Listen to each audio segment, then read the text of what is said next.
Amis auditeurs, bonjour, en votre compagnie, Salsa Bertin pour le Libre Journal éponyme. Alors j'aurais voulu vous offrir une émission de rentrée, j'ai pas pu pour des raisons personnelles commencer l'émission en direct, mais c'était une belle émission d'hommage au mois de septembre autour du grand théologien Francis Bertin, dont on voulait célébrer la mémoire et le départ récent. Et là, j'aurais voulu une émission plus joyeuse, vous offrir des beaux moments de gastronomie, des balades pour l'été indien, et je le ferai un peu plus tard.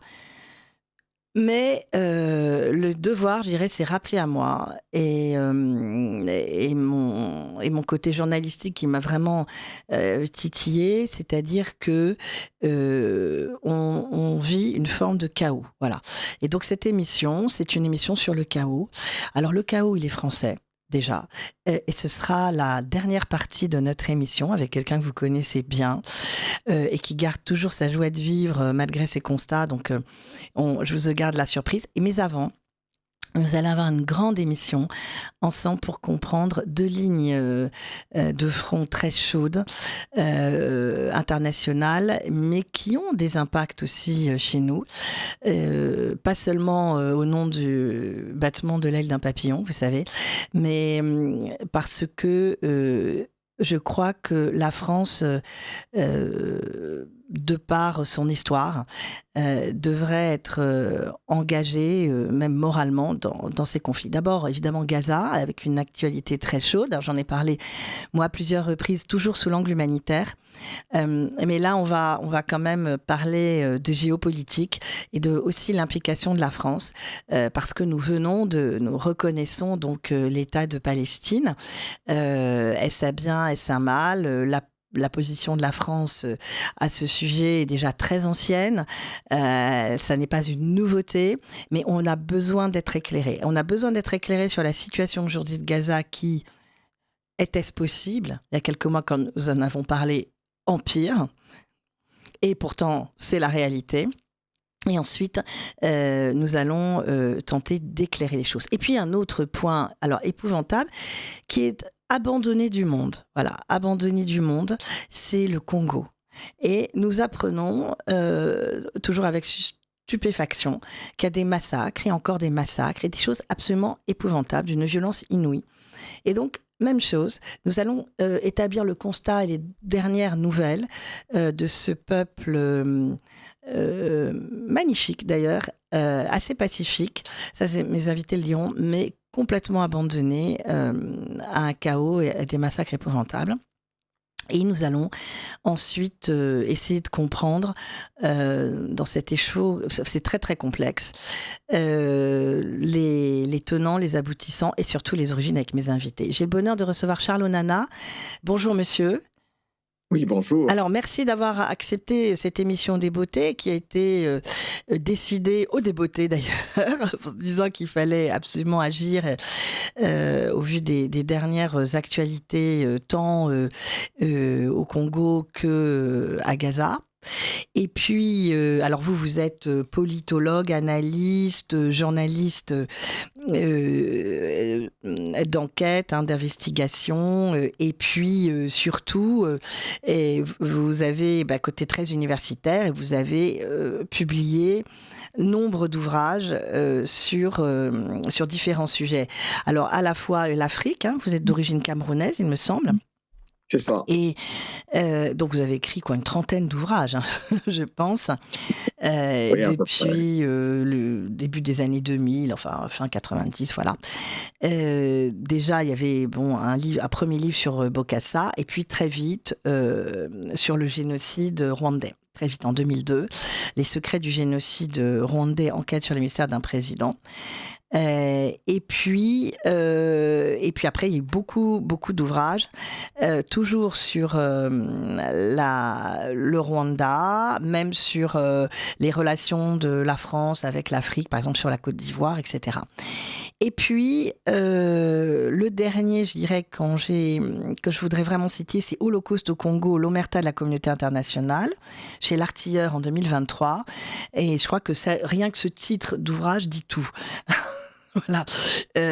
Et Et là, on ne vous attendrait pas. Là où on ne vous attendrait pas, c'est que vous êtes beaucoup intéressé à la Palestine, dont vous êtes aussi un spécialiste. Et Palestine, le malaise français, qui sera le titre de cette émission. Un des 2 titres pour cette première partie, c'est l'Holocauste au Congo et le malaise Palestine, le malaise français. Ça, c'était en 2015 chez Dubois-Riz. Voilà. Et vous nous direz dans un moment pourquoi, au milieu de toutes ces études sur le Rwanda, le Congo et puis l'Afrique, d'une manière générale, pourquoi la Palestine. Et puis, je reçois quelqu'un que vous connaissez bien, qui est un habitué de mon émission, qui me fait toujours l'amitié de venir, c'est Thomas Oswald de l'aide à l'Église en détresse. Bonjour Oui, Thomas. bonjour. Bonjour, merci de me recevoir. Mais non, c'est toujours un bonheur, même si on se donne des mauvaises nouvelles. Donc, bon, mais enfin, je sais que vous arrivez toujours, Thomas, et ça, c'est un vrai talent que vous avez à trouver des petites lumières pour encourager les auditeurs. Et puis, la petite lumière, c'est que souvent, dans ce chaos, dans ce désastre, on se dit, mais que peut-on faire ? Alors, est-ce que on va pas... C'est difficile de se dire j'allais prendre les armes et aller défendre les Congolais contre les milices. C'est difficile de se dire je vais aller faire un rempart de mon corps à Gaza pour protéger les enfants, les vieillards, les personnes handicapées. C'est compliqué et c'est pas faisable. Donc, toujours. Mais grâce à l'aide à l'Église en détresse, on peut les aider concrètement. Voilà. Donc, il y a l'AED, il y a d'autres organisations qui protègent les chrétiens et qui diffusent aussi auprès des populations chrétiennes ou non chrétiennes, peu importe. C'est-à-dire que c'est la vocation chrétienne d'aller aider ceux qui souffrent. Voilà. Et donc, à Gaza, il y a ce rempart. Donc, on va entrer dans le vif du sujet, si vous voulez bien, messieurs. Donc, on a eu des nouvelles de l'aide à l'Église en détresse au mois de septembre à la rentrée. Qui nous dit que la situation à Gaza a empiré. Alors on se dit, est-ce possible ? Alors on peut revenir un peu en arrière, je crois au moment de l'été, où là c'était comme un coup de tonnerre, il y a eu une explosion, c'est-à-dire qu'un char israélien a frappé l'église de la Sainte Famille, qui est à Gaza. Donc, on va dire un mot, si vous voulez bien, du prêtre extraordinaire de l'église de la Sainte Famille, et puis ce que représente cette église de la Sainte Famille. Thomas Oswald. Très bien, très bien. Il s'agit du père Gabriel Romanelli, hein, celui dont on parlait, qui est le curé de la paroisse de la Sainte Famille. Cette paroisse s'appelle comme ça parce qu'elle est supposée être sur le chemin de la Sainte Famille quand elle fuyait vers l'Égypte. Donc c'était un lieu de refuge, une oasis dans un parcours qu'on imagine très compliqué à l'époque de la naissance de Jésus. Et elle continue à jouer ce rôle normalement d'oasis, d'endroit pacifié où en principe tout le monde sait qu'il n'y a aucun combattant à cet endroit-là. C'est une paroisse qui en temps normal contient entre 200 et 300 catholiques et qui, en ce moment, abrite beaucoup plus de monde parce qu'il y a des personnes, essentiellement des chrétiens orthodoxes, qui se réfugient là parce qu'il y a justement cette vocation à être un lieu de refuge qui est connu et reconnu par tout le monde. Là, ce qui s'est passé cet été, malheureusement, c'est qu'effectivement, un obus de char a éclaté contre l'église. Il y a eu 3 morts, il y a eu plusieurs blessés, dont le père Romanelli lui-même. Et c'est pas la première fois que ça arrivait. Il y a 1 an et demi de ça, il y avait eu dans cette paroisse aussi 2 femmes qui avaient été tuées par Oui, un sniper israélien. on en avait Donc parlé ensemble ça déjà, ça. ouais, exactement. J'étais venu à cette antenne, justement à ce sujet-là. Mm. Dans les 2 cas, c'est évidemment effrayant et ça démontre que personne n'est à l'abri, dans cette bande de Gaza. Et on voit bien en ce moment en plus que l'armée israélienne est passée encore à la vitesse supérieure. On croit toujours qu'elle va s'arrêter à un moment, à un certain seuil, et au fait, à chaque fois, elle passe à un seuil supérieur. Ouais.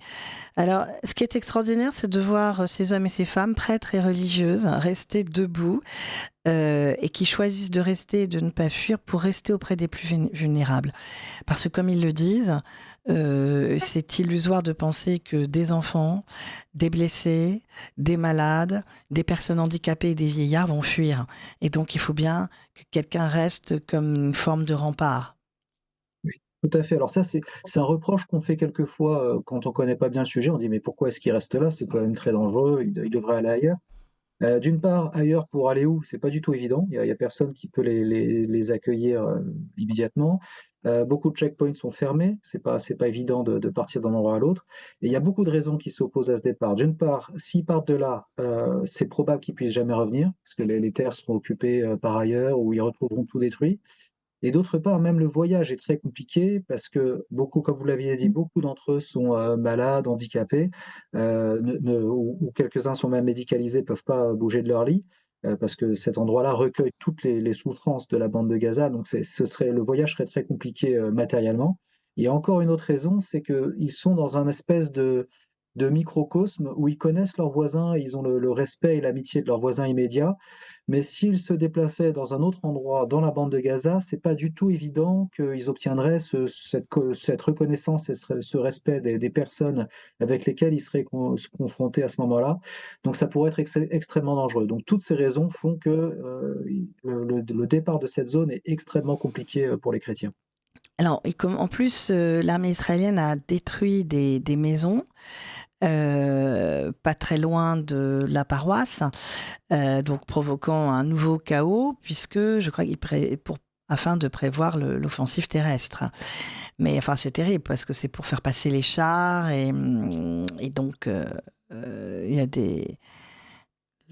Il y a des coups qui se rapprochent régulièrement.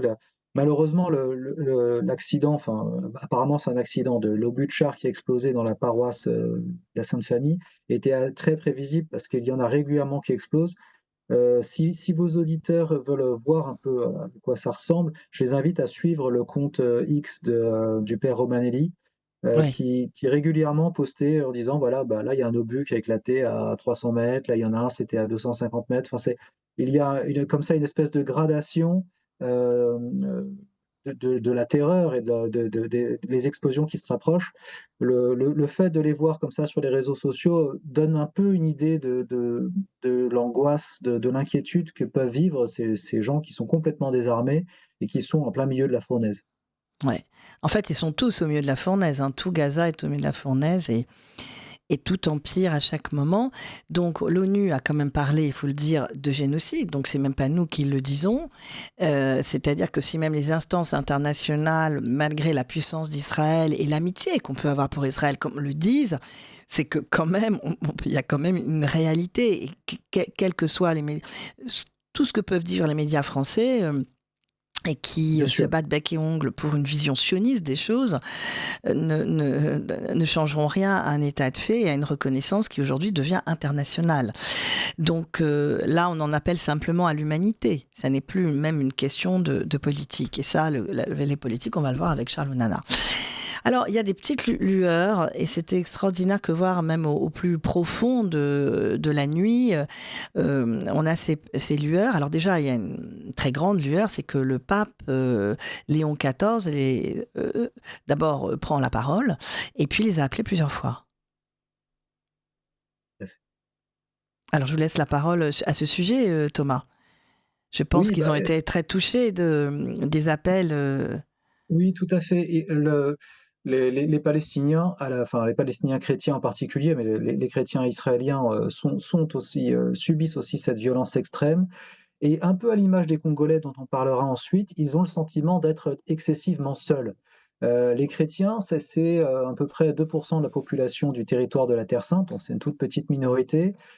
Et ils ont cette vocation, d'artisans de paix, parce qu'ils ont aucun intérêt à ce qu'il y ait un conflit. Quel que soit le conflit, ils seront toujours les perdants parce qu'ils ne pèsent absolument rien politiquement et de toute façon, par vocation, ils sont des artisans de paix dans cette région-là et donc le fait de voir l'Église universelle, manifester sa solidarité et son union de prière, ils y sont excessivement attachés et tous les chrétiens de Terre Sainte et d'ailleurs généralement les chrétiens, qui appartiennent à des églises en détresse qui s'adressent à nous, ils ont pour nous ce premier message, ils commencent par demander: «Priez pour nous». Ensuite, il y a toutes les demandes informer, aidez-nous pour tel ou tel projet, mais la première chose qu'ils demandent, c'est: «Priez pour nous». Soyons en union de prière parce que là, dans la prière, il y a une unité qui se manifeste, qui existe et qui nous sort de cet isolement auquel on est, confronté, tout le temps.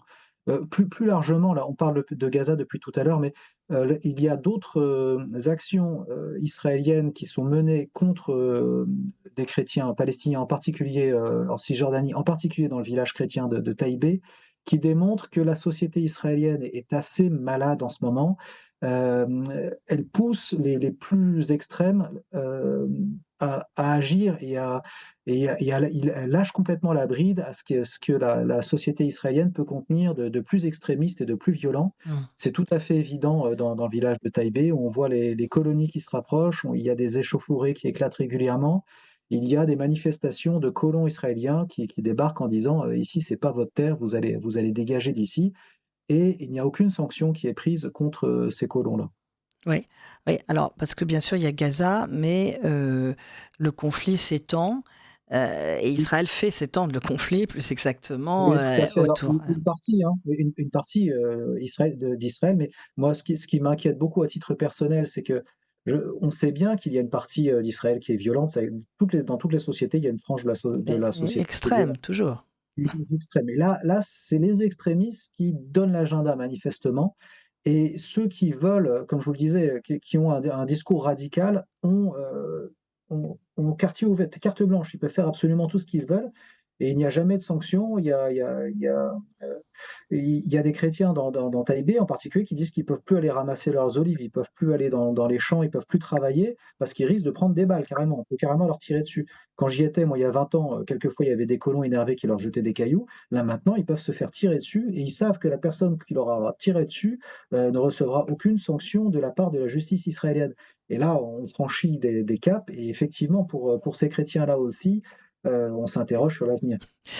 Oui, oui, ben ça c'est ce colonialisme qui n'a jamais, enfin il y a une visée expansionniste et colonialiste, mais qui est là, avec une frange colonialiste. Elle a toujours existé, mais là, malheureusement, en ce Ben, moment, elle a j'ai toujours l'impression qu'il y a plus existé, de frappe. mais moi, quand je suis rentrée d'Israël, je me suis toujours dit, quand j'étais partie en voyage en Israël, un voyage officiel, enfin, de travail, et qu'il ne revoterait pas Netanyahou, et que s'il revotait Netanyahou, ça mettrait Israël en grand péril. Et c'est ce qui s'est produit. Et donc, ce n'est que la suite, si vous voulez. Ils ont voté pour l'extrême droite israélienne. Donc, effectivement, c'est la suite logique, en fait.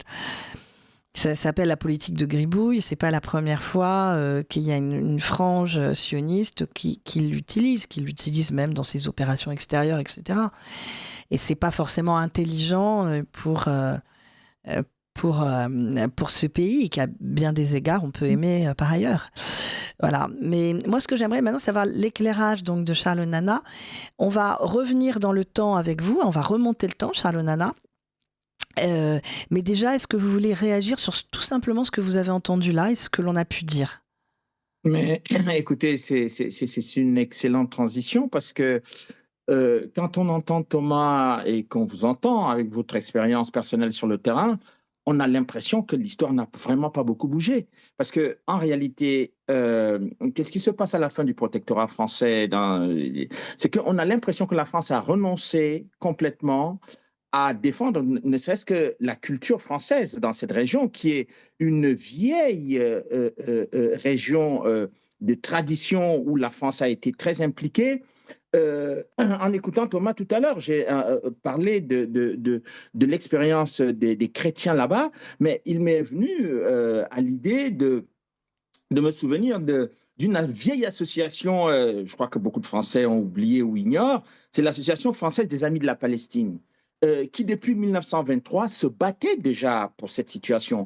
Je vais simplement vous donner deux éléments qui sont, à mon avis, qui sont les articles de cette association pour montrer un peu ce que j'appelle le renoncement de la France à s'engager de façon efficace dans cette affaire. Donc cette association qui était une association qui comprenait de nombreux élus, des évêques, des diplomates, des académiciens français, etc., qui a été créé en mars 1923, disait déjà dans son objet que soutenir jusqu'à la complète satisfaction la revendication des droits de la France en Palestine en vue de sauvegarder ceux de la chrétienté et spécialement de l'Église catholique et d'y faire régner la paix sans opprimer aucune confession. Vous voyez, son objet est déjà très clair à ce moment-là, 1923. L'article 2 des statuts de l'Association des Amis de la Palestine dit précisément que la publication et la distribution de tous les ouvrages propres à faire connaître et à rappeler l'histoire de la France avec la Terre Sainte et l'œuvre de la France dans cette région, la publication et la distribution de tous les ouvrages propres à entretenir en Terre Sainte l'usage de la langue française et l'amour de la France. Vous voyez qu'on est très loin quand on regarde les comportements des gouvernements français successifs depuis plusieurs années. On est loin de cette situation.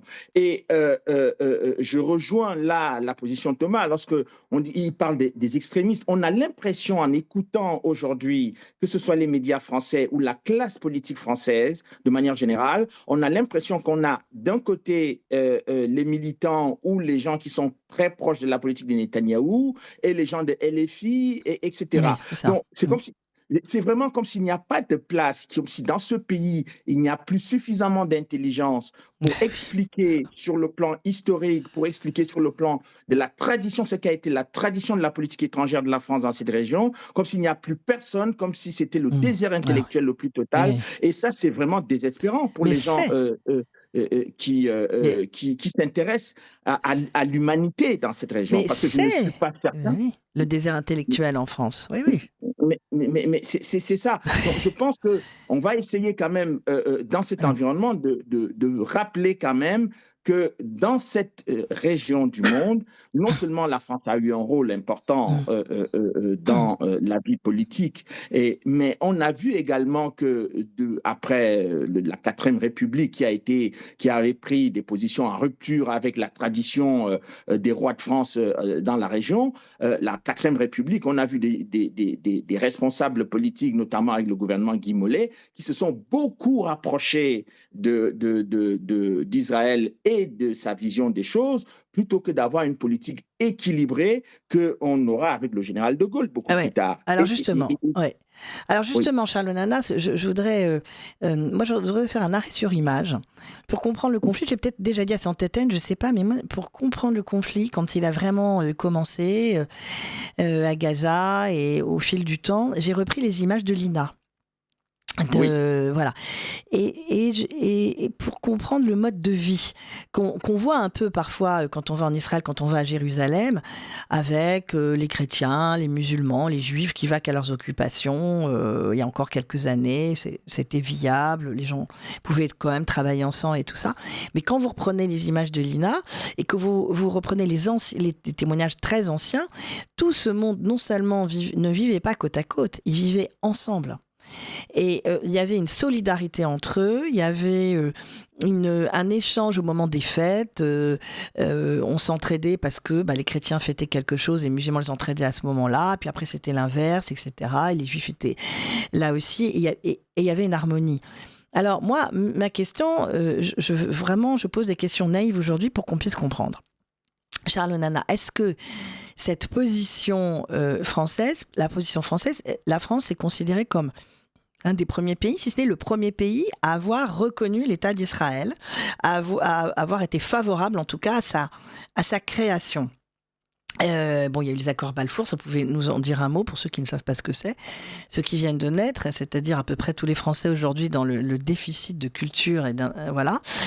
Est-ce que c'était pas déroger à cette forme de neutralité en fait et de position, voilà. Donc on voudrait comprendre ensuite parce que en plus, alors, parce que comme ça je vous laisse la parole longtemps.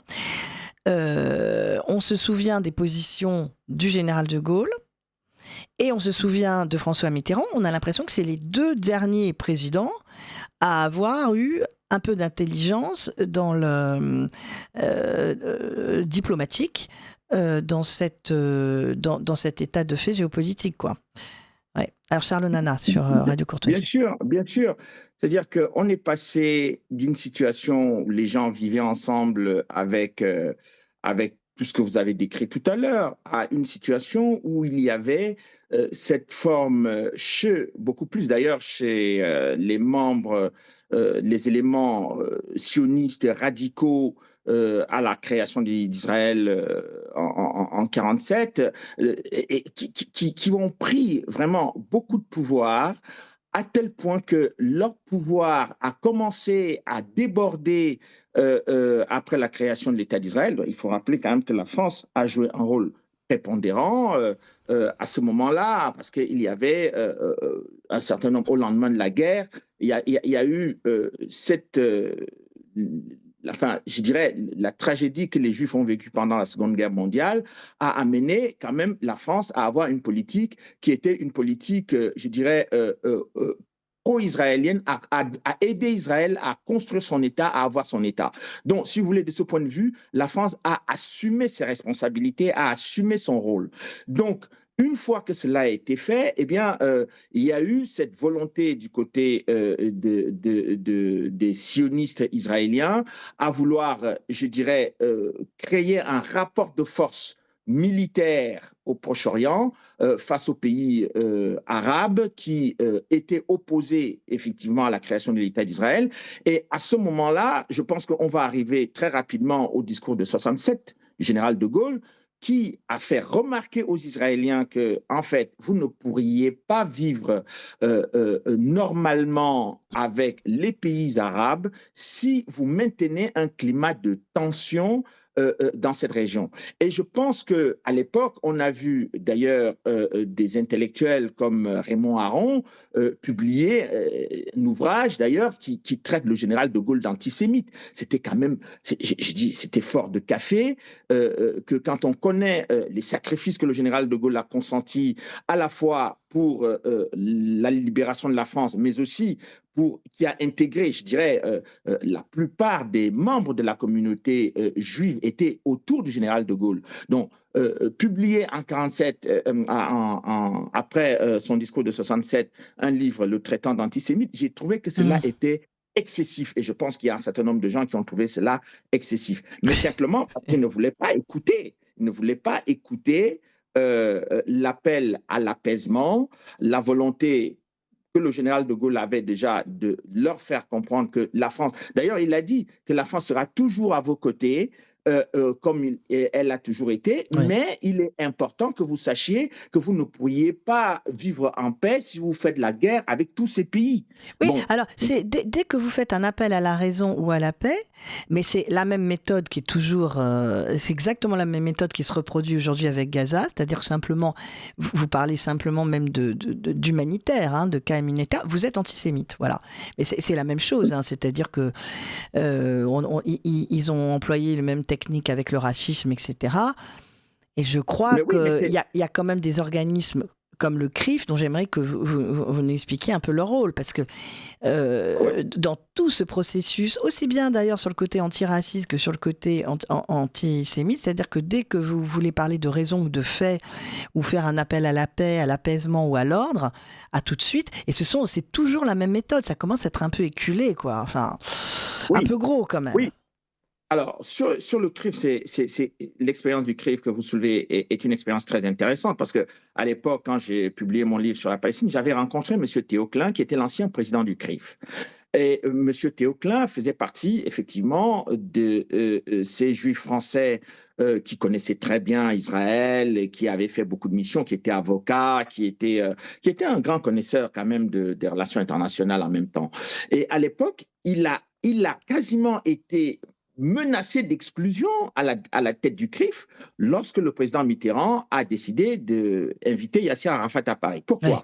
Parce que Yasser Arafat, à l'époque, en 1989, bon, on sait qu'il était considéré par les Israéliens comme un terroriste. La charte de l'OLP était très limite et disait prônait, je dirais, quasiment la destruction d'Israël. Et tout le monde se souvient de cette intervention de Yasser Arafat qui a été, je dirais, un peu préparée, travaillée par Roland Dumas, qui était le ministre des Affaires étrangères, que j'ai rencontré également au cours de cette enquête. Yasser Arafat a prononcé le mot caduc en disant que la charte de l'OLP était devenue caduque. Et en 1989, lorsque le Parlement européen, c'est-à-dire les socialistes du Parlement européen, invitent Yasser Arafat, c'est à la suite de l'intifada pour que Yasser Arafat vienne donner le point de vue des Palestiniens au Parlement européen. Et on invite Yasser Arafat après avoir invité les parlementaires israéliens qui étaient venus donner leur point de vue au sein du Parlement européen. Le problème, c'est que les groupes militants pro-israéliens français ont considéré que c'était un précédent dangereux d'inviter un terroriste à Paris. Intervenir au Parlement européen, ce n'était pas, c'était dans un espace démocratique, je pense que c'est le minimum, c'est que chacun donne son point de vue. On peut être d'accord ou pas avec Yasser Arafat, mais on ne peut pas interdire qu'il vienne donner son point de vue. Donc, une fois qu'il a donné son point de vue, on peut maintenant le rejeter si on le veut, si on considère que il ne rentre pas dans la logique de paix. Et immédiatement, qu'est-ce qui s'est passé? C'est que M. Roland Dumas a Alors, on va rappeler que Roland Dumas était donc ministre des Affaires étrangères. Bon, un des derniers grands ministres des Affaires étrangères, il faut dire que, comme Mitterrand, était un des derniers grands chefs d'État, au sens régalien, vrai chef d'État. Voilà. Et donc Roland Dumas, qui lui-même était une famille de résistants, hein. Il y a quand même une stèle, un arbre planté en Israël, en hommage à son père, etc. Et qui a été détruit plusieurs reprises, oui, en Israël. Incroyable. Que ces gens étaient des gens qui ont été déportés, des personnes qui ont été des résistantes français, etc., et qui ont été des vrais hommes d'État, des grands serviteurs de l'État, hein, Roland Dumas. Et donc, c'est inouï, quoi, de remettre en cause la position enfin, voilà. Exactement. Et parce le rôle de Dumas, paix qu'il a, et de vraie diplomatie qu'il a. Roland Dumas m'avait expliqué tout simplement que, en fait, lorsqu'il a pris cette initiative, il m'a dit, même le président Mitterrand n'était pas tout à fait convaincu qu'il allait réussir parce que il y avait un environnement de tension extrêmement après l'arrivée d'Arafat au Parlement européen. Il y avait une tension et en plus c'était le président du Parlement européen à l'époque, c'était Monsieur Plum qui était un conservateur britannique et il a considéré que il n'y avait pas un scandale à accueillir monsieur Arafat. Il avait d'ailleurs été accueilli par le pape, il a été en Italie, il a été accueilli par le roi d'Espagne, mais enfin, il n'y avait pas de raison que la France ne puisse pas à son tour l'accueillir. Donc, quand monsieur Roland Dumas prépare donc cette rencontre, eh bien, qu'est-ce qui se passe au sein du CRIF? C'est qu'une grande partie de la délégation du CRIF décide à rencontrer le président Mitterrand avant l'arrivée d'Arafat. Eh bien, le président Mitterrand refuse de les recevoir en disant que ce n'est pas le CRIF qui dicte la politique étrangère de la France, c'est le président de la République. Eh bien, lorsque cette rencontre a eu lieu, l'entrevue a été d'une violence inouïe. Le président Mitterrand s'est vraiment littéralement fâché parce qu'il était quasiment en train d'être sermonné par les hauts responsables du CRIF. À l'époque, monsieur Théo Klein, qui avait pris position, je dirais, la ligne de François Mitterrand, a été menacé d'être exclu du CRIF en considérant qu'il ne représentait pas le CRIF. Bon, et donc, il y a eu plusieurs responsables français, des gens comme Enrico Macias, qui s'étaient mobilisés dans la rue pour protester contre la venue d'Arafat en France. Donc, si vous voulez, c'était une opération de communication, mais je dirais extrêmement violente contre la politique étrangère de la France. Et ce qui a été regrettable et qui a été dommage, c'est que Mitterrand était considéré à ce moment-là comme un ami d'Israël et quelqu'un qui était très respecté par les Palestiniens, dont la France, les Israéliens et les Palestiniens avaient une carte fondamentale dans les mains, puisque d'ailleurs les négociations de paix entre l'OLP de Yasser Arafat et les autorités israéliennes à l'époque, dont le gouvernement Shamir, étaient bloquées. Donc, la France apparaissait effectivement comme le joker qui pouvait aider les deux parties à sortir la tête haute de cette histoire. Le problème, c'est que les Israéliens ont toujours considéré M. Arafat comme un terroriste, comme quelqu'un qui était extrêmement dangereux. Et en même temps, à côté de ça, il y avait le Hamas qui commençait à prendre de l'ampleur. Finalement, on a considéré d'un côté que Yasser Arafat était quelqu'un avec qui on ne peut pas discuter. Et puis, à la fin, on a dit que le Hamas était un mouvement mouvement extrémiste, extrêmement dangereux. Bon, alors, si vous enlevez l'autorité palestinienne, vous enlevez le Hamas, vous allez donc discuter finalement avec qui pour faire la paix? Ça s'appelle une manipulation, c'est-à-dire que toute personne qui, de toute façon, représenterait un État palestinien serait tout de suite estampillée terroriste. Vous le savez très bien. C'est ça. Donc l'idée, c'est de ne discuter avec personne. Et puis, à partir du moment où il n'y a pas de représentant d'un État, l'État n'existe pas. Et puis voilà. C'est quand même assez facile, mais c'est un peu prendre les gens pour des idiots. Mais ça, bon, ils sont très forts. Mais moi, ce que j'avais trouvé amusant, entre guillemets, alors, j'ai plus c'était Mitterrand ou c'était Roland Dumas qui l'avait dit, je suis le ministre ou le président des Français, je suis le ministre de la France, pas d'Israël. C'est ce que Roland Dumas avait dit, c'est Roland Dumas qui l'avait dit. C'était Mitterrand qui avait répondu au Premier ministre israélien qui était venu, je dirais, accuser en quelque sorte Roland Dumas auprès de son président en disant que le comportement de Roland Dumas n'était pas un comportement correct. Et le président Mitterrand lui a dit que, écoutez, M. Roland Dumas n'est pas un ministre du Likoud, il est ministre de la République française. Donc, si vous voulez, il y a tout. Et ça, c'est quand je parle dans mon livre de malaise français, c'est qu'on donne l'impression dans ce pays qu'on ne peut pas parler de la Palestine et du conflit israélo-palestinien dans le calme, comme on parle de n'importe quel type de conflit, soit entre deux États, soit entre un État et une entité quelconque. Donc, les personnes qui sont les plus outillées, moi je regrette par exemple qu'en France on ne donne pas davantage de parole à M. Elie Barnavi, qui est un grand professeur d'histoire, qui connaît très bien Israël, qui connaît son pays, qui a été ambassadeur d'Israël en France, qui a souvent eu des positions extrêmement tolérante et qui a toujours eu un dialogue. D'ailleurs, à l'époque, quand j'avais rencontré Madame Leila Chaïd, qui était la représentante de l'autorité palestinienne en Europe, me disait qu'elle avait des échanges qui étaient très positifs et très constructeurs avec M. Barnavi. Donc, comment les médias français peuvent-ils expliquer aujourd'hui que M. Barnavi il doit être moins écouté que M. Bernard-Henri Lévy ou je ne sais pas qui d'autres, qui, eux, sont des militants qui vont venir parler sans avoir l'autorité que peut avoir M. Barnavi et la connaissance intellectuelle de haut niveau qui est la sienne. Donc, c'est terrible dans la situation dans laquelle on plonge la France. En fait, la France est devenue otage dans un conflit, alors qu'en fait, sa position devrait être une position de promoteur de la paix, la ligne médiane qui rapproche les positions à la fois des Palestiniens et des Israéliens pour les aider à aller vers une solution pacifique pour créer en fait un État dans de bonnes conditions. Mais d'autant qu'elle est parfaitement légitime. C'est quand même si, par exemple, Israël a le nucléaire, c'est grâce à la France. Donc, Israël doit énormément à la France. Donc, quand la France prône la paix et l'équilibre, ce qu'a fait François Mitterrand, parce que faisait De Gaulle, qui toujours prônait la solution à deux États, donc ça n'est pas une nouveauté.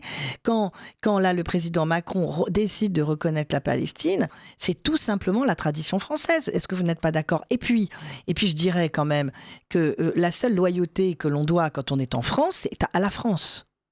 Et que tous ces gens qui se battent corps et âme pour la Palestine, qui se battent corps et âme pour Israël, mais qu'ils partent là-bas. La seule loyauté qu'ils doivent est à la France. À partir du moment où vous êtes français, où vous êtes en France, où vous avez des postes de responsabilité en France, la seule loyauté, c'est à la France et à la politique de la France et aux intérêts de la France. Voilà. Bien entendu. Et vous soulevez le vrai problème qui est une confusion, qui est devenue une confusion terrible, c'est que ceux qui soutiennent absolument les Israéliens et la position israélienne actuelle ont l'impression de soutenir la France parce que la France est alliée d'Israël. Ceux qui soutiennent radicalement la position palestinienne, ils ont l'impression de défendre la position de la France aussi, d'une certaine manière, bien sûr. Parce que, alors, ces deux groupes oublient tout simplement que les intérêts de la France ne sont pas les intérêts d'Israël, les intérêts des Palestiniens ne sont pas les intérêts de la France.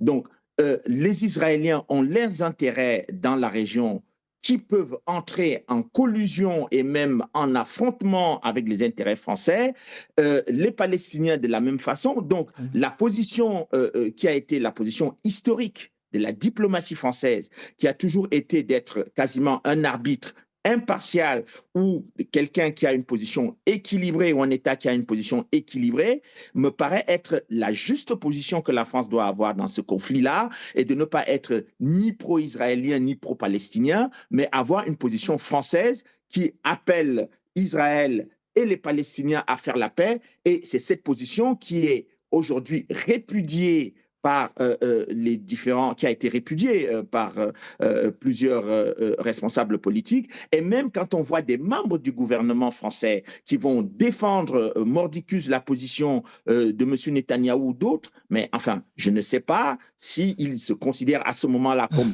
ministre israélien ou comme ministre français, ou comme député français, ou comme député israélien, ou comme député palestinien. Mais enfin, je veux dire qu'il faut qu'on explique aux Français que la France n'a pas à prendre parti, sauf dans le cadre du droit international, c'est-à-dire quand la France demande de respecter le droit international, ou quand aujourd'hui, bon, le président Macron, il a tous les défauts qu'on peut lui reconnaître, mais reconnaître la Palestine, mais c'est exactement ce que voulait le général de Gaulle, ce qu'a voulu Mitterrand, et que tout le monde a refusé. Mais ce qui est beaucoup plus dangereux, c'est qu'aujourd'hui, contrairement aux critiques acerbes qui sont faites aujourd'hui contre la France pour avoir reconnu la Palestine, mais je dirais simplement que s'ils avaient reconnu la Palestine en 67 quand le général de Gaulle l'a souhaité, ou s'ils l'avaient reconnu on ne sait pas.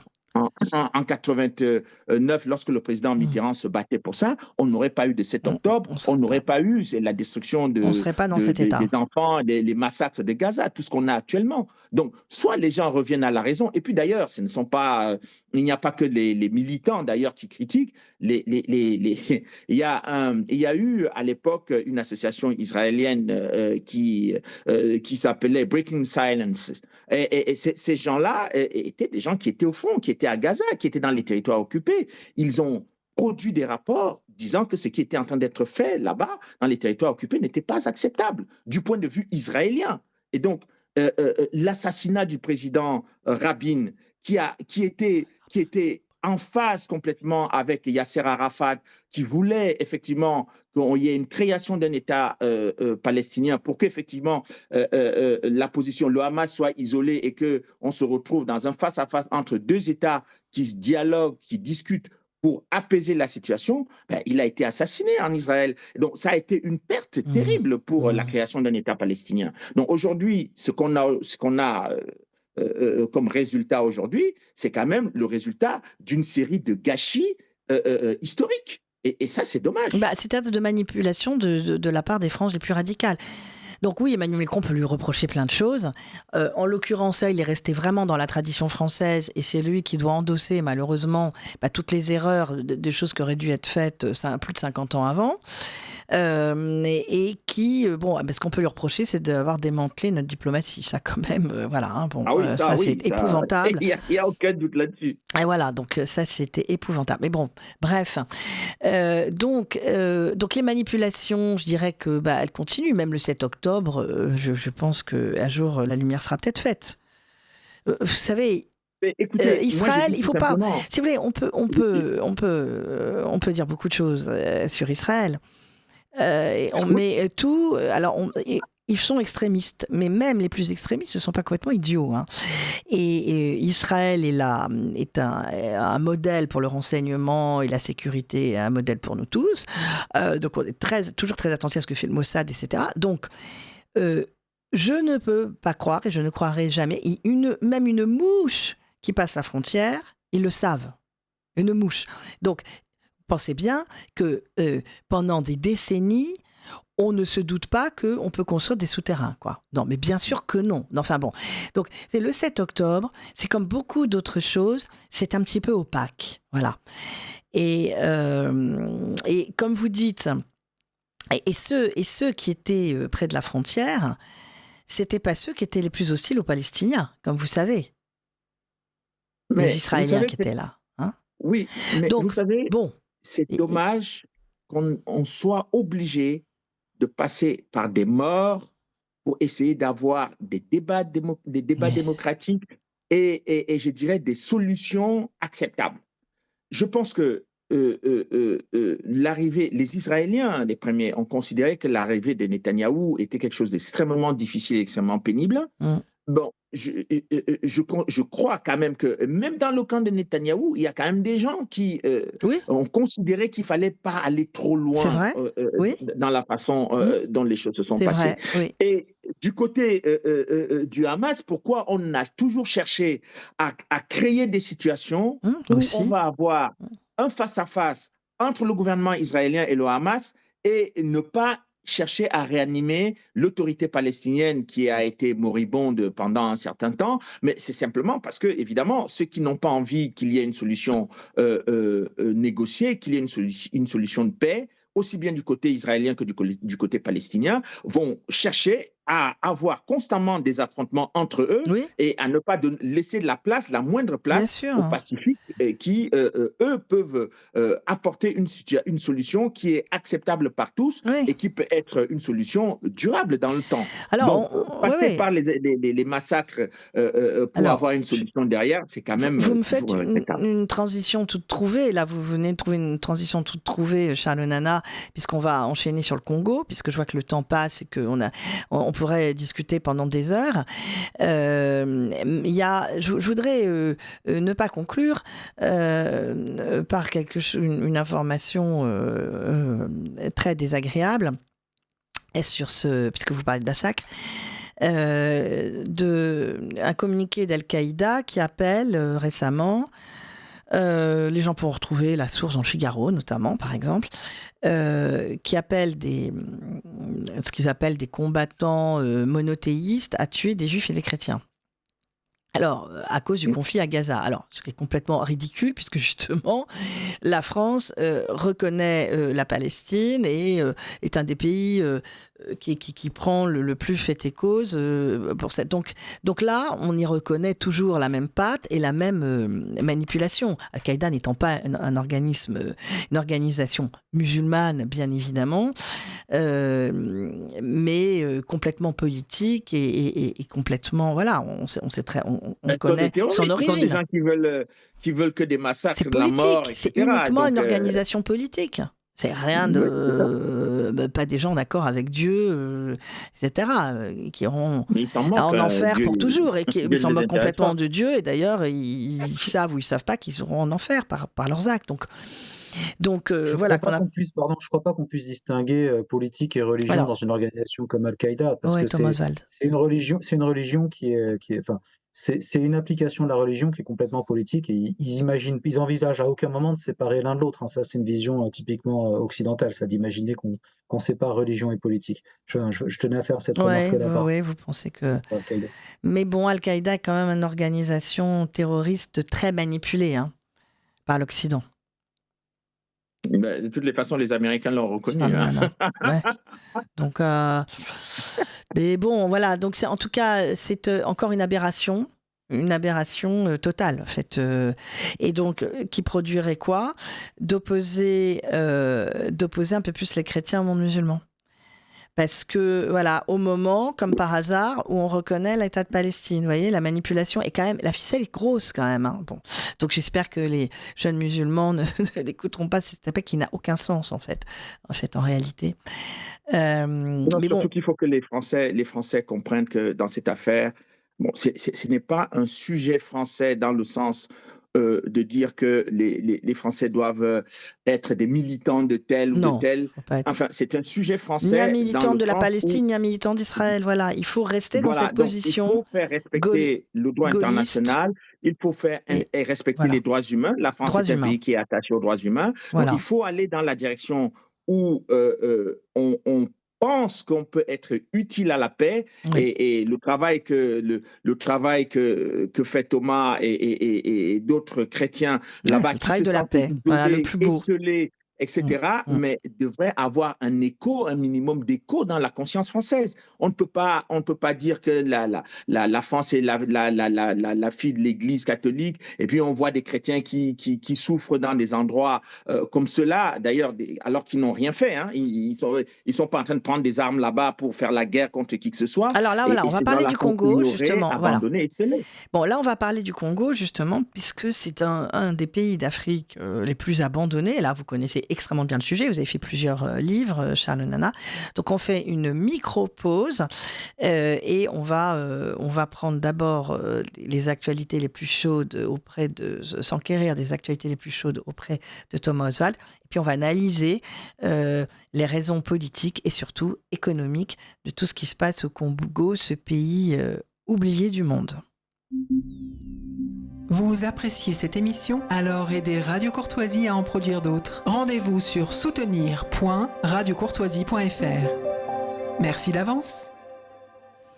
Voilà, nous nous retrouvons dans le Journal de Salsa Bertin avec Charles Nana, donc politologue, analyste, journaliste d'enquête, spécialiste du Rwanda, du Congo, de l'Afrique, et puis aussi de la Palestine dont on vient de parler. Là, on va parler du Congo, donc je disais pays oublié du monde.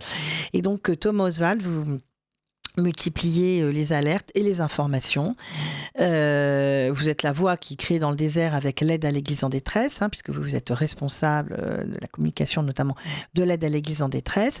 Vous connaissez ces pays et vous avez alerté à plusieurs reprises sur des massacres. Donc, on n'en revient pas parce qu'on se dit, tiens, c'est le massacre de la dernière fois. Non, c'est encore un nouveau. Donc, il y en a eu cet été, il y en a eu là encore juste à la rentrée en septembre. Et je laisse la parole sur les zones aussi où sont commis ces massacres.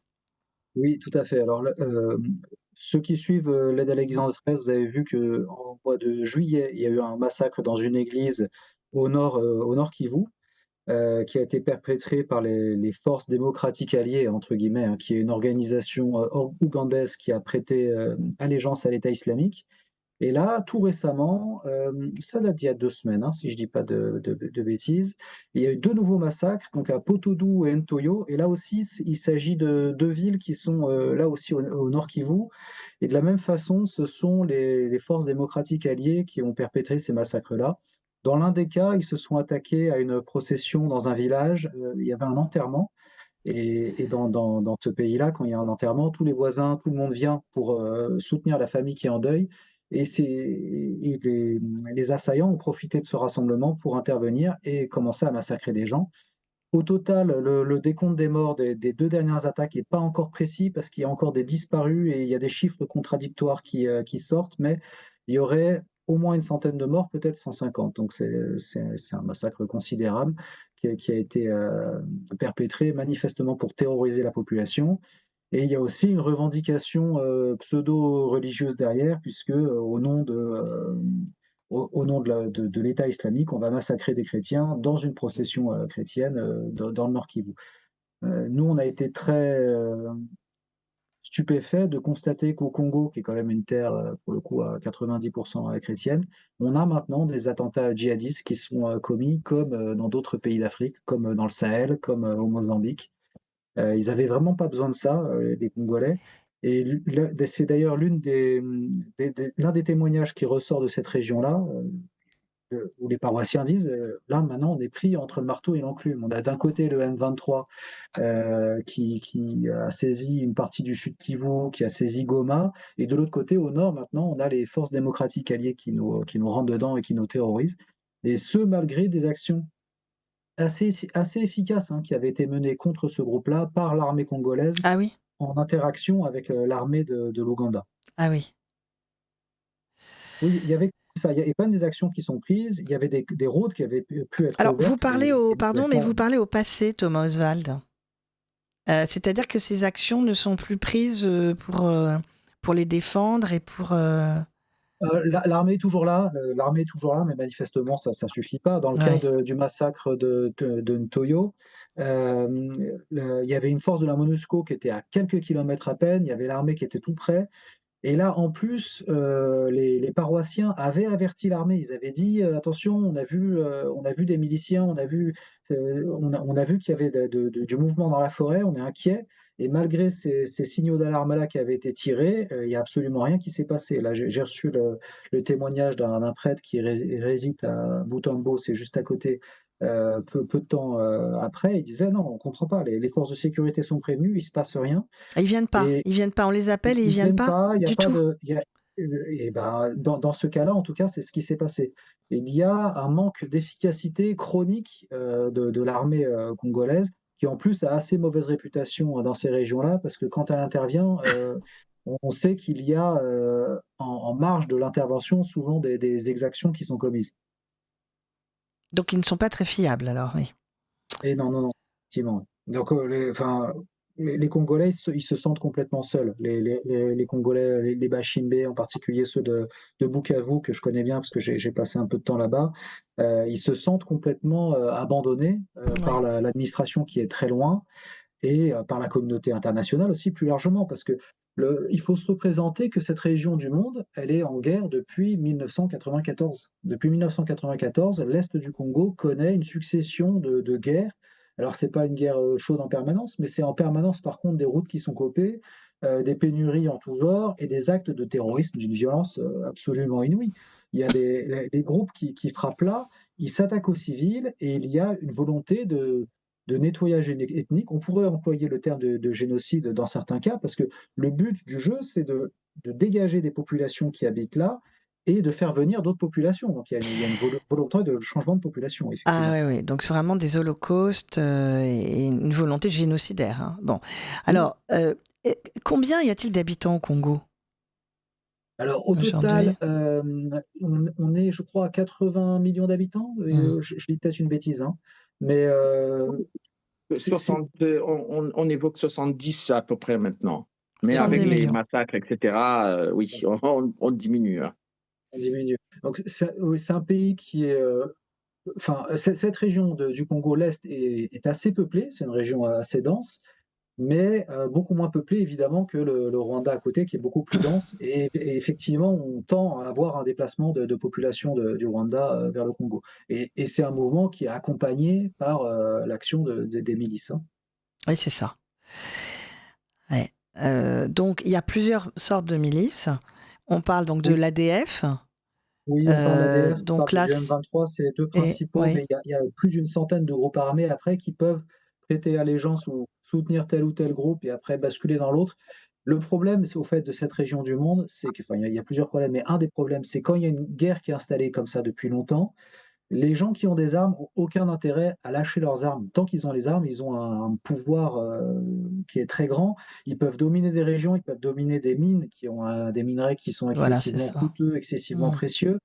Donc, s'il n'y a pas une force armée puissante, un État organisé, puissant, qui vient mettre la paix là-dedans et qui vient imposer sa force, ça ne peut jamais s'arrêter. Est-ce que... c'est pas juste des petits groupes armés, pardon, parce que c'est tellement étendu, c'est tellement violent qu'il y a des historiens qui parlent d'une guerre mondiale africaine, et effectivement, en termes de bilan, on est entre 6 et 10 millions de morts dans cette région-là. C'est notre première guerre mondiale en Europe qui c'est vive incroyable. là. Alors c'est pas les mêmes façons d'agir, et c'est pas les mêmes nations présence, mais le bilan est là en tout cas. Oui. Alors bon, Charles Onana, vous pouvez évidemment prendre la parole et rebondir sur ce que vient de dire Thomas Oswald. Moi, je trouve que ce que dit Thomas est très clair, en fait. C'est qu'aujourd'hui, la situation est quand même sans ambiguïté. Vous, longtemps, vous avez dit et crié dans le désert, il faut quand même le dire, que le Congo, vous êtes un spécialiste du Rwanda, donc il faut remonter au conflit du Rwanda déjà, hein, et au massacre du Rwanda. Donc ça, vous allez nous en dire un mot. Vos thèses ont été contestées, mais enfin bon, depuis lors, tout est allé dans votre sens et apporté de l'eau à votre moulin. Vous avez parlé d'invasion masquée, mais là, il me semble qu'elle est plus du tout masquée. Bon, voilà, donc quand même, pas, et là, il y a un moment, bon, voilà, il y a plus, il y a quand même anguille sous roche et baleine sous gravillon maintenant. Bon. Donc, il y a une ingérence du Rwanda en RDC. Moi, il y a une question très naïve que je vais vous poser, qui est peut-être une question totalement idiote. Mais enfin, je vais quand même le faire. Tom a dit que effectivement il y a une armée congolaise, bon, mais qui est moyennement, je dirais, efficace. Hein, et puis là, vous l'avez prouvé hein, avec des faits, aidé parfois de l'Ouganda, etc. Mais moi, il me semblait que depuis les années 90, l'Ouganda aussi avait envie de faire ses petits tours et ses petites incursions au Congo. Donc, s'ils viennent aider, comment dirais-je, l'armée congolaise, est-ce qu'il n'y a pas un risque de l'infiltrer et puis finalement de créer encore plus de désordre en faisant une armée peu efficace pour défendre finalement une population qui est ultra majoritaire, 70 millions de personnes, et on a du mal à comprendre que 70 millions de personnes, désarmées d'ailleurs, ma question dans la question, c'est pourquoi désarmées? Est-ce qu'il n'est pas temps de les armer pour qu'ils puissent se défendre et que chaque village, chaque ville ait sa petite milice de défense? Est-ce que ce ne serait pas la solution? Voilà. Et donc, que ce soit des milices armées qui, finalement, fassent la loi face à une armée et à une population de 70 millions d'habitants. Donc ça, c'est ça. Et après, on va parler, évidemment, d'économie, etc., hein, et des intérêts de ce pays qui, normalement, devrait être ultra florissant, étant donné ses richesses. Charles Nana. Oui, vous savez, ce que m'a appris ma petite expérience sur ce genre de dossier, c'est quand vous travaillez sur un sujet où il y a énormément d'enjeux sur le plan géopolitique et financier, vous apparaissez toujours comme un pauvre type qui vient déranger une situation qui est supposée se dérouler normalement, ou en tout cas logiquement, dans la logique de ce qui est en place. Bon, il a fallu en France que on me qualifie de négationniste pour discréditer la parole parce que, ou discréditer ce que je disais, parce qu'effectivement, ils étaient incapables de m'affronter sur les sources. Parce que, bon, moi, je commence toujours par mettre mes sources sur la table avant toute discussion. Et en rappelant que je n'ai aucun conflit d'intérêt dans la région. Voilà. Je ne suis ni congolais, ni rwandais, ni ougandais. Je n'ai absolument rien à voir avec leurs histoires. Mais c'est la curiosité intellectuelle qui m'a amené là-dedans. Et j'ai eu à travailler beaucoup sur les archives américaines, sur les archives de l'Élysée, sur les archives du ministère français de la Défense, sur les archives des Nations Unies. J'ai rencontré, je dirais, toutes les personnalités importantes qui ont compté dans cette affaire-là. À l'époque, le représentant des Nations Unies au Rwanda, Jacques-Roger Bobo, le procureur Carla Del Ponte au tribunal pénal international. Écoutez, je suis arrivé à la conclusion que ce qui est en train de se passer là-bas est un plan qui a été minutieusement réfléchi pour placer Paul Kagame au pouvoir. Et pourquoi placer Paul Kagame au pouvoir? C'est pour mettre la main sur les richesses minières du Congo. Et avant Paul Kagame, on a placé Museveni, le président ougandais, au pouvoir. Et qui a aidé le président ougandais à prendre le pouvoir en 1987? C'est Paul Kagame et les milices Tutsis qui travaillaient avec lui. Donc, si vous voulez, c'était un plan de l'administration Clinton lorsqu'il est arrivé en 1993 de changer en quelque sorte les alliés qu'il avait dans la région. Le principal allié, c'était le président du Congo, Zaïre à l'époque, qui avait passé 32 ans après avoir fait un coup d'État en 1900, dans les années 60 et placé par la CIA. Donc, on a la CIA, les États-Unis ont placé quelqu'un au pouvoir pendant 32 ans qui servait leurs intérêts pendant la guerre froide. Ils ont considéré en 1994 que ce monsieur était fatigué, il avait un cancer de la prostate. Et lorsque l'affaire du Rwanda arrive, c'est lorsque le président François Mitterrand a son cancer de la prostate et que ce président du Zaïre a le cancer de la prostate, les Américains considèrent que c'est le meilleur moment pour évincer la France de cette zone en Afrique centrale, parce que la France était déjà plus ou moins, avait des intérêts dans le pétrole en Ouganda, en Angola, et que c'était important que les grandes ressources minières naturelles qu'il y a au Congo, que les Américains s'en emparent. Et pour cela, il fallait, parce que le président zaïrois à l'époque, le seul soutien qu'il avait en Occident à ce moment-là, c'était la France.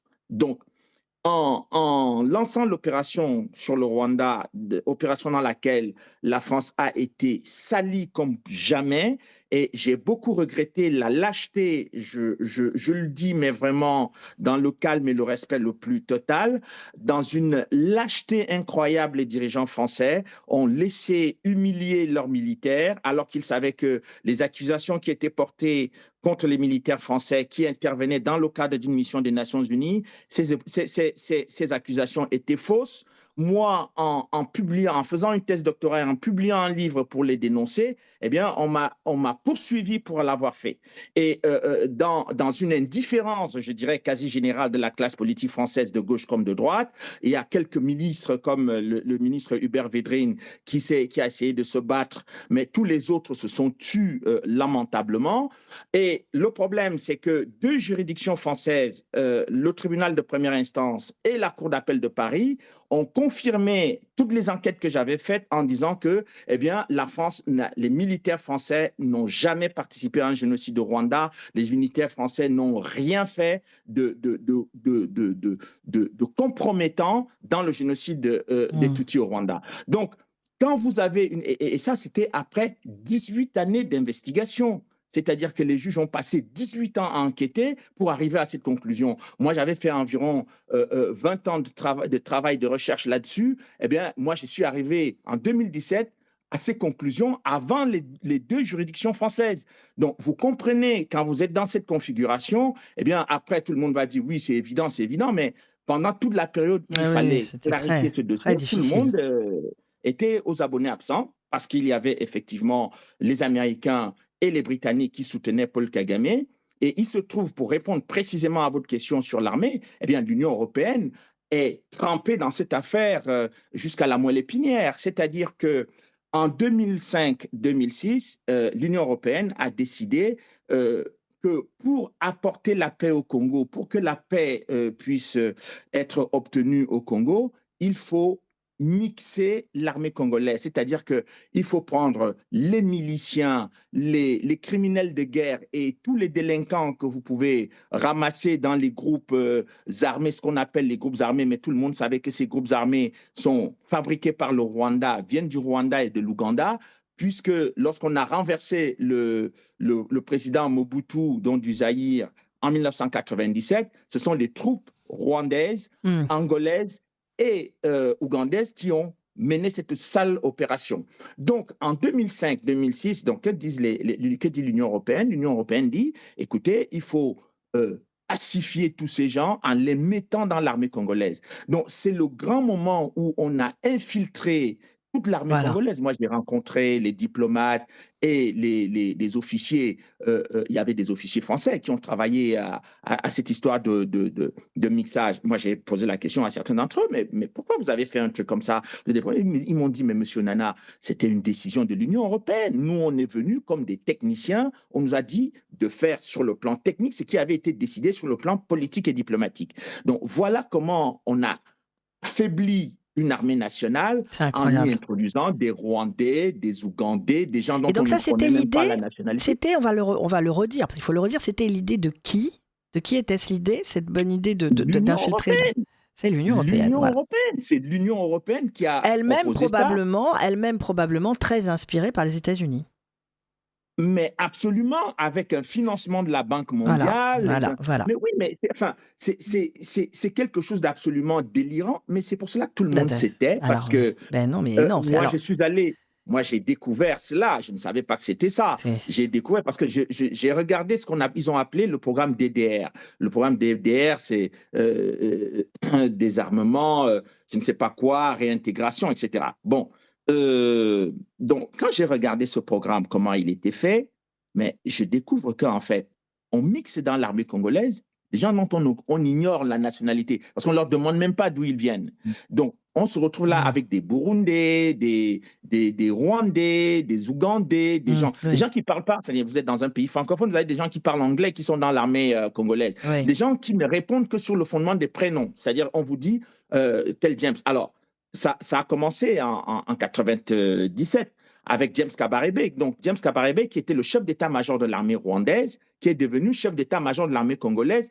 Et lorsqu'il y a eu la guerre en 98, il a fui le Congo pour se retrouver au Rwanda et il est devenu ministre de la Défense au Rwanda. Donc, vous voyez, le désordre organisé contre le Congo avait un seul but, un seul objectif, c'est de mettre la main sur tous les minerais stratégiques qui se trouvent à l'est du Congo. Et c'est pour cette raison, la description que fait Thomas, quand il dit que les gens sont seuls dans cette région, ont l'impression qu'ils ne sont soutenus par personne, mais c'est parce que vous avez ce désordre terrible dans l'armée congolaise qui fait que les Congolais, pour essayer de se sortir de ce bourbier, mais c'est un travail de titan qu'il faut mener parce que Paul Kagame et Museveni ont placé des gens à tous les endroits, à tous les zones à tous les endroits de commandement. C'est-à-dire que vous avez des gens qui sont à côté des chrétiens qu'on est en train de massacrer, mais qui sont en fait des gens qui reçoivent des ordres de Kigali et pas de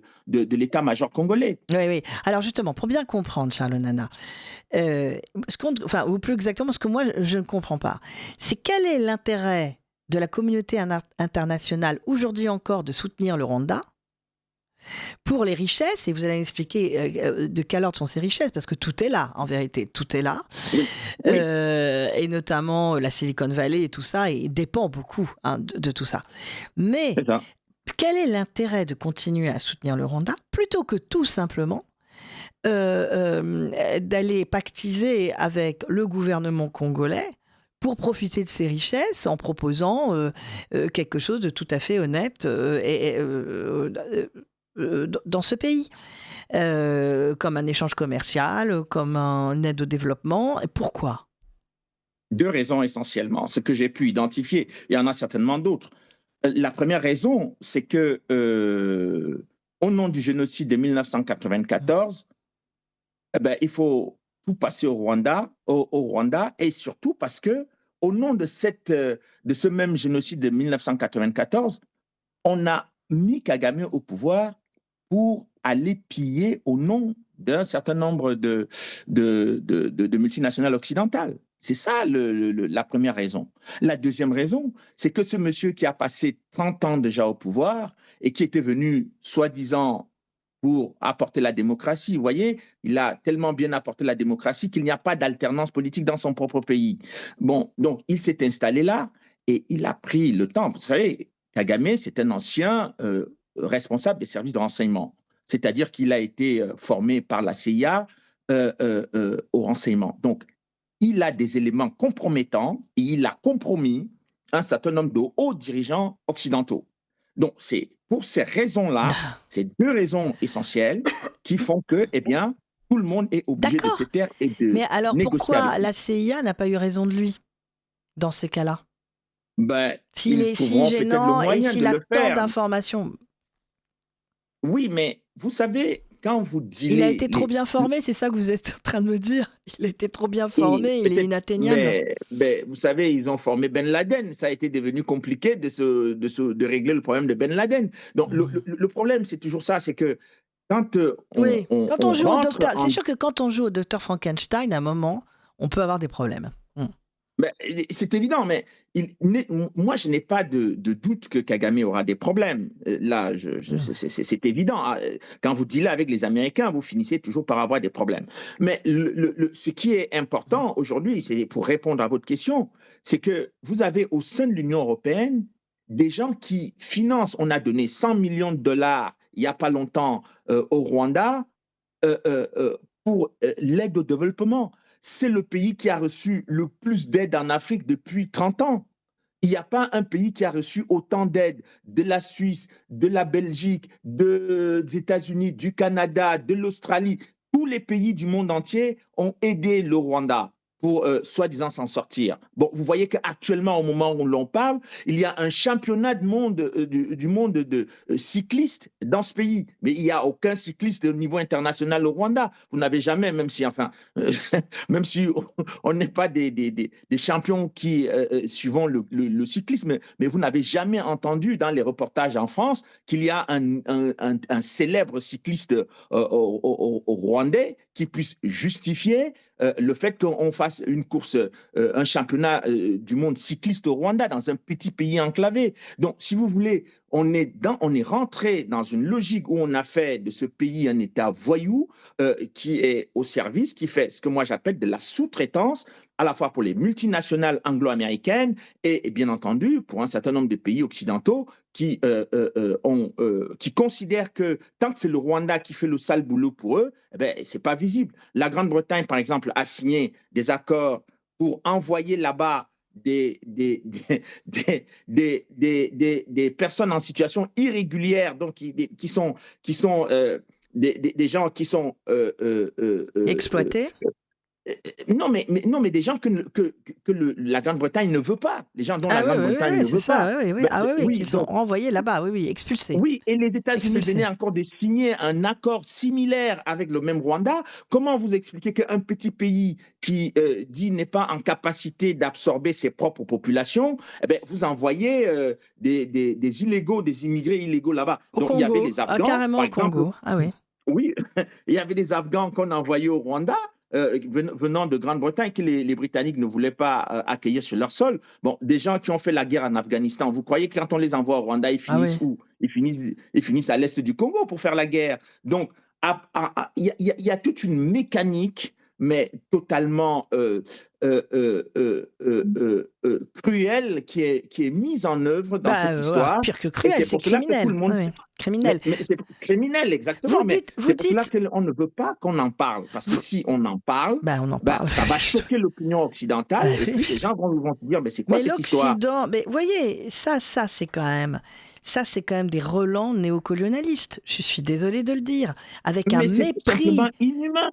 Mais c'est inhumain, mais c'est un relent néocolonialiste très anglo-saxon, pas français. Il faut quand même le dire. Un néocolonialisme anglo-saxon, le colonialisme français n'a jamais été dans ce genre de configuration, de volonté, etc. Il faut vraiment que les gens soient très clairs avec cela. Il y a le colonialisme anglo-saxon, il y a le colonialisme français. Et donc, dans Holocauste au Congo, l'omerta de la communauté internationale, votre ouvrage, Charles Onana, vous avancez qu'il y aurait plus de 10 millions de morts qui seraient liés à ces conflits, donc prolongés, en particulier donc dans l'est de la RDC, la République démocratique du Congo, et plusieurs centaines de milliers de femmes violées, parce que ça aussi c'est leur grande méthode. Pour terroriser une population, ils ont recours à ce genre de procédés ignobles. Mais ça, quand vous savez que finalement, au fond, d'une certaine manière, si je peux me permettre ce raccourci pas très fin, d'accord, c'est piloté par des puissances occidentales. Totalement, alors évidemment sans morale, sans frein, sans rien, et puis et complètement capitaliste. Mais vous savez, le Congo regorge, vous savez, le cobalt qui sert aujourd'hui il faut parler de ça, absolument. À la fabrication des batteries pour les voitures électriques. Vous savez que l'Union européenne a adopté des textes pour la promotion des voitures électriques. Catastrophe. Soi-disant la voiture propre. Oui, pas du tout écologique. Ça, on va pas revenir là-dessus parce que c'est pas le sujet de notre émission, mais ça n'est pas écologique du tout. Mais bon, c'est pas grave. Alors allons-y. Voilà. Donc, le problème, c'est que le cobalt aujourd'hui est un produit stratégique par rapport à cette histoire de promotion de voitures électriques par l'Union européenne. Bon, quand vous prenez le coltan qui est également un minerai qui sert à la fabrication de nos téléphones portables, de nos ordinateurs, etc., qui est utilisé également dans l'aéronautique civile et militaire, c'est un produit stratégique. Et ce produit, il est stratégique depuis 1942, que le Pentagone avait identifié le coltan pendant la Seconde Guerre mondiale comme un produit stratégique de la sécurité des États-Unis. Donc, et c'est d'ailleurs, ce n'est pas innocent lorsque dernièrement, vous avez entendu que le gouvernement Trump voulait aider le Rwanda et la RDC a signé un accord pour mettre fin à la guerre. Voilà. Donc, en contrepartie oui, de prendre le contrôle des minerais à l'est du Congo. Bon, c'est un processus très intéressant et malin, intelligent. pour les États-Unis, bien entendu, tout en sachant que ce sont les États-Unis qui ont formé M. Kagame, qui l'ont fabriqué. Il est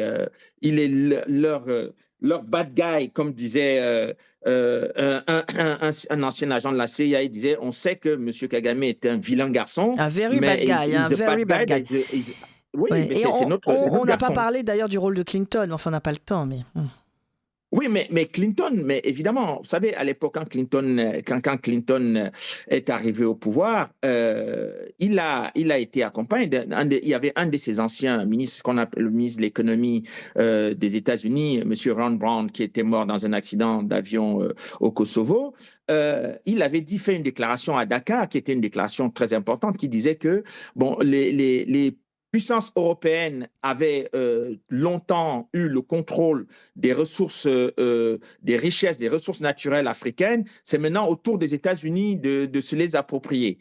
C'était un défi qui était fait très clairement à la France et à la Grande-Bretagne, sauf que la Grande-Bretagne, comme à son habitude, a rejoint les États-Unis dans cette bataille, et la France est restée plantée là dans l'incapacité de ses dirigeants politiques à comprendre qu'il était de l'intérêt de la France d'éviter cette situation, ce que le président Mitterrand a fait en 1993, mais on ne le lui reconnaît jamais parce que, bon, évidemment, le président Mitterrand, comme dirigeant français, il a des défauts comme n'importe qui, mais on s'est accroché à ces défauts. On n'a jamais voulu voir qu'il a mené une politique au Rwanda. Mais bien sûr, encore là, Mitterrand a montré, d'éviter effectivement qu'on arrive à la situation dans laquelle on est aujourd'hui. Et il me souvient d'ailleurs que l'ancien ministre de la Défense, Charles Millon, qui a préfacé mon livre sur l'Holocauste, quand il m'a dit qu'il avait vécu effectivement cette situation lorsque le président Chirac était à la présidence, et que quand il s'est aperçu que les États-Unis et les Britanniques avaient pris la décision d'envahir le Congo militairement, il a demandé au président de la République de monter une opération pour éviter qu'on en arrive là. Eh bien, qu'est-ce qui s'est passé? Bill Clinton en personne a décroché son téléphone, il a appelé le président Chirac en lui disant « Nous sommes au courant de ce que vous êtes en train de faire, nous ne sommes pas d'accord avec ça ». Et qu'est-ce que le président Chirac a fait? Il a appelé le président Charles Millon et lui a dit vous arrêtez ça tout de suite parce que le monsieur Clinton n'en veut pas. Donc, vous voyez très bien à quel niveau de position relativement servile devant laquelle la France s'est retrouvée face aux États-Unis et face à M. Clinton. Donc, si la France avait pris sa responsabilité à ce moment-là, on ne serait pas aujourd'hui en train de déplorer ce qu'on déplore. Ouais, il nous reste 3 minutes et demie. Moi, j'ai 2 questions pour ne pas conclure. Vous pouvez y répondre tous les deux. Quelle est la perception et la mémoire de ces conflits parmi les populations congolaises de l'Est notamment? Mais bon, voilà, et comment vivent-ils ces violences? Quelles sont leurs attentes? Et quelles seraient les voies possibles pour une paix durable, notamment dans l'Est de la RDC? Voilà. Thomas, il peut parler déjà, je pense. Allez-y, il reste 3 minutes 20. Je crois qu'une des pistes qu'ils donnent eux-mêmes, l'Église monte des groupes de réflexion, elle joue un rôle pour le coup politique aussi dans cette région-là, parce qu'elle est bien obligée de le faire. Et l'une des réflexions qui revient souvent, c'est que le problème vient beaucoup de l'étranger, évidemment, mais il y a un problème aussi interne au Congo, qui est un manque de nationalisme, qui fait que les intérêts de la famille ou de l'ethnie passent avant ceux de la nation. Et ça rend le pays très vulnérable justement aux influences extérieures. Effectivement, si votre patriotisme est faible et si votre ethnie ou votre famille passe avant, quelqu'un d'extérieur qui a des intérêts opposés au pays, qui vient vous proposer un pot de vin ou qui vient vous proposer une alliance qui va contre les intérêts du pays, recevra un accueil beaucoup plus favorable que si vous étiez une nation plus forte et plus unie. Et ça, c'est des gens de là-bas qui le disent, hein. C'est pour ça que je me permets de le préciser. Donc ça fait effectivement partie des solutions. Là, bon, par ailleurs, je prêche toujours pour ma paroisse, mais l'Église dans ces régions-là joue un rôle absolument considérable. Elle porte la société sur ses épaules. C'est elle qui s'occupe de l'essentiel des écoles, c'est elle qui gère une grande partie des hôpitaux. Quand j'étais là-bas, ils étaient même en train d'organiser une mutuelle de santé parce qu'il n'y en avait pas. Donc, l'Église fait partie des solutions dans ce pays-là. Enfin, en tout cas, c'est une artisan de paix incontournable. Il faudrait peut-être la protéger avec des milices qui soient là pour protéger aussi les points sensibles.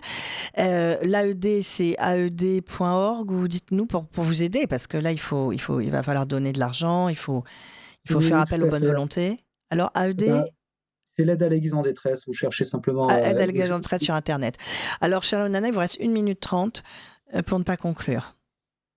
Écoutez, je crois tout simplement que, là je partage l'avis de Thomas, c'est qu'il faut qu'il y ait une dynamique interne venant du Congo pour reprendre effectivement les rênes et le commandement du pays et mobiliser suffisamment les intellectuels, parce que la classe politique congolaise, elle est extrêmement décevante, et la société civile, pour que ce soit au niveau de la société civile et peut-être des intellectuels qu'on retrouve un peu cette force patriotique qui puisse permettre aux Congolais d'abord de dire qu'ils sont victimes, parce qu'il faut qu'on reconnaisse le statut de victime au Congo. Mais on a reconnu facilement le statut de victime à l'Ukraine, mais il est surprenant que... Il est surprenant que le Congo soit un non-événement. Et quand on voit le nombre de victimes qu'il y a au Congo, moi je suis sidéré que les femmes en France ne s'intéressent pas aux femmes congolaises. Parce qu'il ne faut pas croire que ce qu'on fait aux femmes congolaises, les femmes françaises, on a vu ces derniers temps quand même en France, les gens commençaient à prendre conscience du fait qu'on ne peut pas traiter les femmes n'importe comment parce que simplement ce sont des femmes. Donc il faut qu'elles sachent que ce n'est pas un combat local, un combat uniquement national, c'est un combat international, parce que c'est l'humanité, mais c'est exactement ce que Thomas et l'Église essayent de faire partout, c'est-à-dire que l'humanité n'est pas cloisonnée. L'humanité est partout et bon, sans il faut se tourner vers le Congo et voir que les intérêts économiques ne sont pas acceptables quand il y a la vie de peuples entiers, et que tout ça, c'est les portables, les voitures électriques, et que ce sont des ressources qui coûtent cher. Merci Charlotte Nana, merci Thomas Oswald de l'aide à l'Église en détresse, et merci infiniment. Et amis auditeurs, je vous donne rendez-vous dans 4 semaines, et là on parlera du chaos français, mais pas que. On essaiera de parler de choses joyeuses, et je vous emmènerai en promenade.